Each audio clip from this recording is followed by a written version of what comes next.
the Ray Sensation. I'm your host, Dan.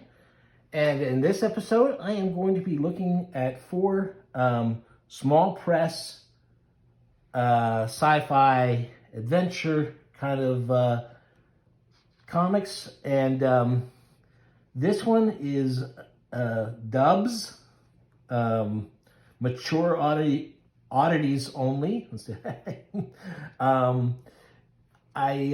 This fella had a table set up at Small Press Expo, and he had a lot of books. You can see some of the other things here, and he's calling himself an Afrofuturist. I think that's what Sun Ra used to call himself. Just kidding. I don't know. It sounded like it. It says sequential cosmic and Afro punk action comics for the mind. On sale now. And it shows these here. I don't know that he did all of them. I'm not even sure if he did this one, but when I asked him which one he would recommend, he pointed me to this. It's an anthology, several short things.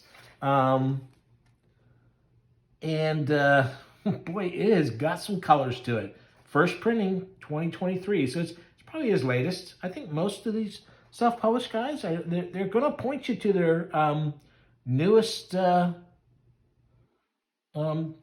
Now, I guess this is ttrx.stoneenvy.com. I guess that's a place you could look for this stuff to buy. This first one here, Vision Blast, looks like he kind of reminds me of John Tar, who I just saw. He goes into a place that looks like a strip club or something.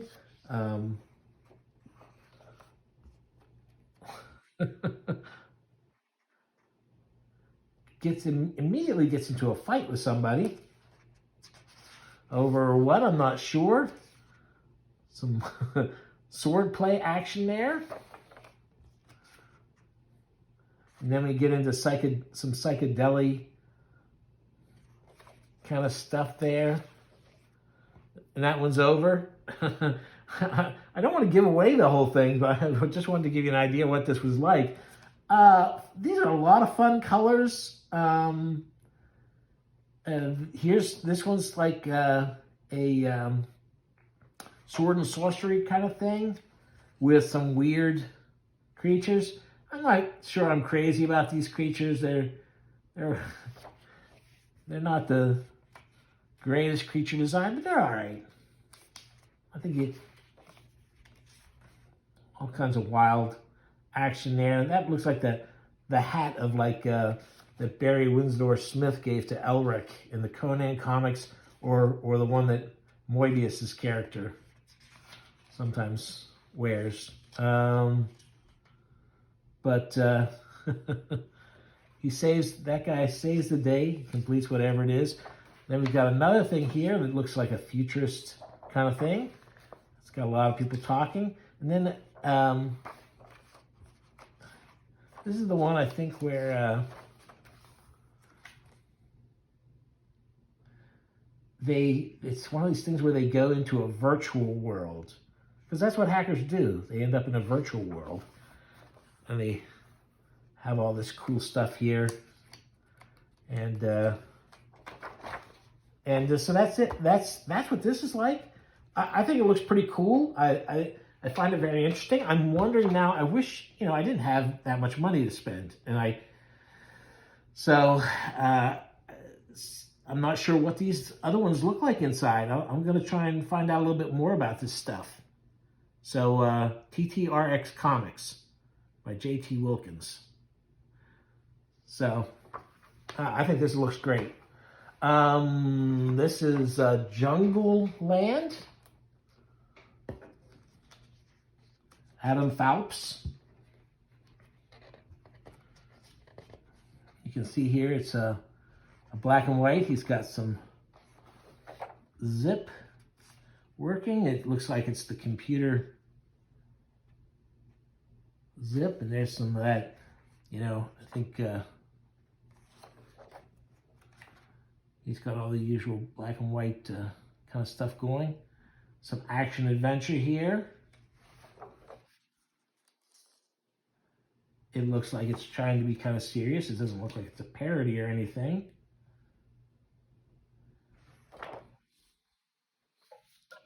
At least it's not overloaded with dialogue. Just tons of action. That's some of this action stuff looks pretty good. I like I like some of his choices here for famous hamburgers.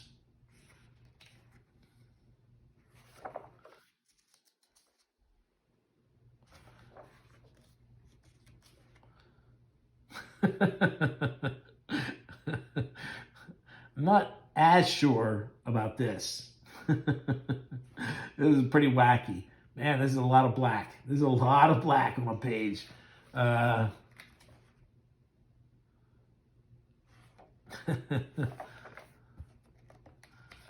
Yeah, so like I said, I just got these. I haven't had a chance to read them. I don't want to give away the ending or anything. I couldn't tell you what the story is at this point. But I think that looks pretty cool. Jungleland, Adam. And this is Strangers. Oh yeah, I remember. I couldn't remember what booth I got it at. Strangers had a fairly big booth. Again, I could only pick out one. They had a bunch of stuff. Check out their website, I guess. Strangers Fanzine and Publishing. I don't remember seeing the fanzine, but that's at strangerpublishing.com. So there you go. There's that. This is Cosmic Lion Productions. I had, what is it? Space? Not Space Ghosts. Does it have something on here about the... Oh, so, yeah, Ghost Agents. I did a Kickstarter with some of these things. I don't remember this being on there. This is Cosmic Lion Productions, though. The fellow who made this was there working the booth. I love me some black and white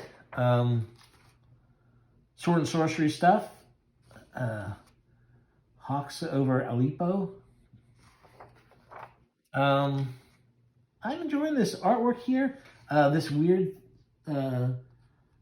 jewel in his palm is a fun thing. The Black Knight's helmet. This looks so much like Monty Python. Here's the thing: is the size of the eyes in that visor compared to the size of that helmet.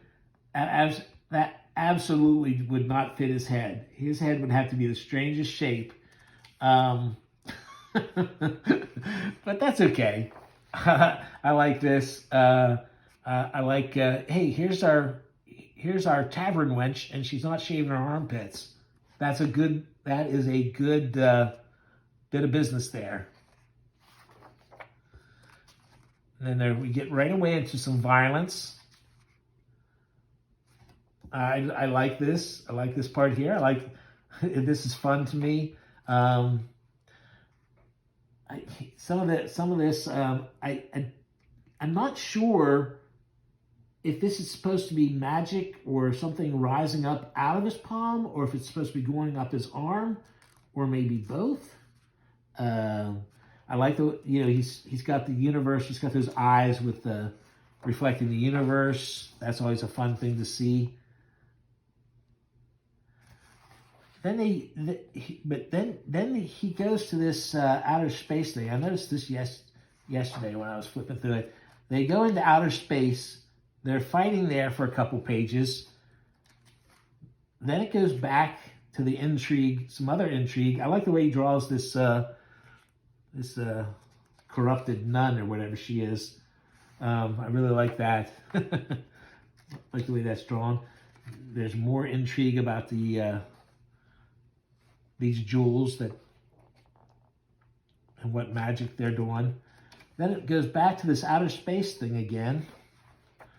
And here's the thing is, this is a lot of time for him to spend in outer space, in this outer space setting, because,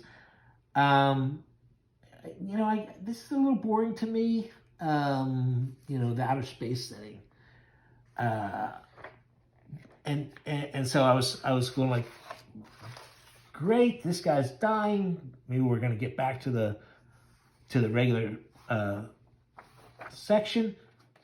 But then it looks like he's going to go to our planet, our dimension, whatever, with buildings made out of Rubik's Cubes.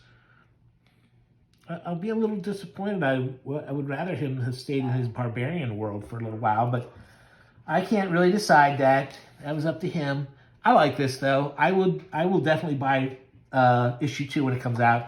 Then there's a pinup gallery with all kinds of people producing work of his characters. You even got Ken Landgraf there to do something.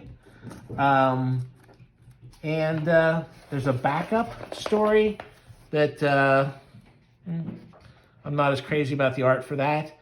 And then there's a little bit there talking about the making of the book. So there's that. Like I said, I'm looking forward to issue 2. I'll definitely pick that up. And then finally, I got this, Dragis, the Invincible Man. This fellow also had a bunch of different comics at his table. This comic is from 2014. I think he has like 6 issues of this and a couple issues of other things. This is very, very Power Comics. In the crude artwork and the throwback to a very much earlier, this is very much like a 60s comic or something. And the other thing is, it's very weird because one of my favorite comics that they cover on the Power Comics channel is Dreamweaver. And this is very much like the Dreamweaver because these seem to be visions that he's seeing. This guy is sleeping or he's driving his car and suddenly he's thrown into this other world where he's this big muscular hero. And, they call it shifting. And there he is shifting, he's driving his car to an appointment, to a psychiatrist appointment, and he turns into this guy, and he's having this fight, and then suddenly, whoop, he's back again, driving his car to the appointment. And then, he's fighting monsters. He meets this female character who's they call Dom, and it turns out it's short for dominatrix. And she's kind of like a Grace Jones kind of character. And they have a big fight there. And it's a lot of fun. It was really weird. He seems very sincere about making this comic. Very Jack Kirby type of action. Like I say, the whole thing about where is it dream or reality? I mean, I remember fantasy books, doing that kind of thing all the time in the 60s and 70s. And, and the occasional comic book does it. And I think it was a lot of fun. So